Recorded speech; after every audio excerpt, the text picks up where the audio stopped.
ಇವನು ಅಭಿಜಿತ್ ದೀಪ್ಗೆ ಕಾಕ್ರೋಚ್ ಜನತಾ ಪಾರ್ಟಿಯ ಲೀಡ್ ಇವನು. तो अब हमारा नेक्स्ट टारगेट है कि कुछ भी करके हमें बीजेपी के फॉलोअर्स कम करने हैं. ಇವನು ಹೇಳ್ತಾನೆ BJP ಫಾಲೋವರ್ಸ್ನ ಕಡಿಮೆ ಮಾಡಬೇಕು ಅಂತ ನನ್ನ ಉದ್ದೇಶ ಅಂತ ಹೇಳ್ತಾನೆ.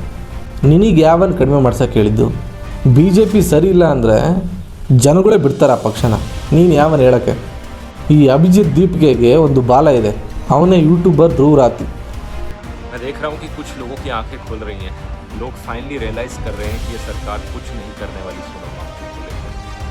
ಇವನು ಬರೀ BJP ವಿರುದ್ಧವಾಗಿಯೇ ವಿಡಿಯೋ ಮಾಡ್ತಾನೆ. ಅದನ್ನು ಕೋಟ್ಯಾಂತರ ಜನ ನೋಡ್ತಾರೆ. ಕಾಂಗ್ರೆಸ್ ಸರ್ಕಾರದಲ್ಲಿದ್ದಾಗ ತಪ್ಪೇ ಮಾಡಿಲ್ವಾ? ಏನು BJPನೇ ಮಾಡಿರೋದು? ನಾನು ಯಾವ್ದ್ರ ಬಗ್ಗೆ ಮಾತಾಡ್ತಿಲ್ಲ. BJP ಕಾಂಗ್ರೆಸ್ ಅಂತ ಸಪೋರ್ಟ್ ಮಾಡ್ತಾಯಿಲ್ಲ, ಅವ್ರನ್ನ ದ್ವೇಷನೂ ಮಾಡ್ತಾಯಿಲ್ಲ. ಆದರೆ ಈ ಧ್ರುವ್ ರಾತಿ ಅನ್ನೋನು ಜರ್ಮನಿಗೆ ಕೂತ್ಕೊಂಡು ನಮ್ಮ ಇಂಡಿಯಾ ಬಗ್ಗೆ, ನಮ್ಮ ಪಾಲಿಟಿಕ್ಸ್ ಬಗ್ಗೆ ಮಾತಾಡ್ತಾರೆ ಅಂದರೆ ಇವನು ಯಾರು? ಫಸ್ಟ್ ಆಫ್ ಆಲು BJP ವಿರುದ್ಧವಾಗಿ ವಿಡಿಯೋ ಮಾಡಿರೋದವ್ರು. ಈ ಧ್ರುವ್ ರಾತಿಗೆ ಯೂಟ್ಯೂಬ್ ಕಂಟೆಂಟ್ ಸ್ಕ್ರಿಪ್ಟ್ ಎಲ್ಲ ಬರೆಯೋದು ಒಬ್ಬ ವ್ಯಕ್ತಿ. ಆ ವ್ಯಕ್ತಿ ಕೂಡ ಈ ಪಕ್ಷದಲ್ಲಿದ್ದಾರೆ. ಒಂದು 4-5 ಜನ ಸೇರ್ಕೊಂಡು ತುಂಬ ಪ್ರೀ ಪ್ಲ್ಯಾಂಡ್ ಆಗಿ ಸಂಚಾಕಿ ಮಾಡ್ತಿರೋದು. ಇದೊಂದು ಆ್ಯಂಟಿ ನ್ಯಾಷನಲ್ ಪಾರ್ಟಿ. ಇದನ್ನ ಯಾರು ನಂಬಕ್ಕೆ ಹೋಗಬೇಡಿ. ಯಾವುದೇ ಇಂಥ ಪಕ್ಷಗಳು ದೇಶನ ಹೊಡೆಯೋ ಕೆಲಸ ಮಾಡಿದ್ರೆ ನಾವು ಯಾರು ಬಿಡೋ ಮಾತೇ ಇಲ್ಲ. ಇಂಥ ಪಕ್ಷಗಳಿಗೆ ನಾವು ಸಪೋರ್ಟೇ ಮಾಡಬಾರ್ದು. ನೀಟ್ ಪೇಪರು ಲೀಕ್ ಆಯಿತು, ತಪ್ಪಾಯಿತು. ಅದಕ್ಕಂತಾನೆ ಒಬ್ಬ ವ್ಯಕ್ತಿನ ಪ್ಲ್ಯಾನ್ ಮಾಡಿಬಿಟ್ಟು ಅವ್ನು ಕರ್ಕೊಂಬಂದು ಪ್ರೊಟೆಸ್ಟ್ ಮಾಡೋಂಥ ಕರ್ಕೊಂಬಂದು ಉಪವಾಸ ಮಾಡಿಸಿ ಇವ್ರ ಪಾರ್ಟಿನ ಅವರು ಪ್ರಮೋಟ್ ಮಾಡ್ತಾಯಿದ್ದಾರೆ. ಅದಕ್ಕೆಲ್ಲ ನಮ್ಮ ಯೂತ್ಸು ಓಡೋಡೋಗಿ ಸಪೋರ್ಟ್ ಮಾಡ್ತಾಯಿದ್ದಾರೆ. ಅವ್ರಿಗೆ ಗೊತ್ತಿಲ್ಲ ಈ ಪಾರ್ಟಿ ಉದ್ದೇಶ ಏನು ಗೊತ್ತಿಲ್ಲ, ಈ ಪಾರ್ಟಿ ಎಲ್ಲಿಂದ ಬಂತಂತ ಗೊತ್ತಿಲ್ಲ, ಈ ಪಾರ್ಟಿ ಯಾರ ವಿರುದ್ಧವಾಗಿ ಮಾತಾಡ್ತಿತ್ತಂತ ಗೊತ್ತಿಲ್ಲ. ನಮ್ಮ ದೇಶ ಇಲ್ಲಿಗೆ ಹಾಳಾಗೋಗಿದೆ.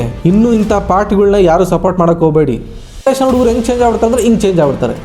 ಅಲ್ಲೇನು ಹೋರಾಟ ನಡೀತಿದೆ, ಇವ್ರು ಸಖತ್ತಾಗಿ ಮಾಡ್ತಾವ್ರೆ, ಇವ್ರು ಸಖತ್ತ ಹೋರಾಟ ಮಾಡ್ತಾರೆ, ಹೊಡ್ಸ್ಕೊತಾರೆ ಪೊಲೀಸರ ಹತ್ರ, ನಾವು ಸಪೋರ್ಟ್ ಮಾಡೋಣ. ನೀವು ಫಸ್ಟು ರಿಸರ್ಚ್ ಮಾಡಿ ಏನು ನಡೀತಾ ಇದೆ ಒಳಗಡೆ, ಈ ಪಾರ್ಟಿ ಯಾಕೆ ಬಂತು, ಇದ್ರ ಉದ್ದೇಶ ಏನು, ಇವ್ರು ಯಾಕೆ ಉಪವಾಸ ಕೂತ್ಕೊಂಡ್ರು, ಯಾಕೆ ರಿಸೈನ್ ಕೊಡಬೇಕು, ಎಜುಕೇಷನ್ ಮಿನಿಸ್ಟ್ರಿ ಯಾಕೆ ರಿಸೈನ್ ಕೊಡಬೇಕು, ಇದೆಲ್ಲ ಯೋಚನೆ ಮಾಡಬೇಕಲ್ಲ ನಾವು.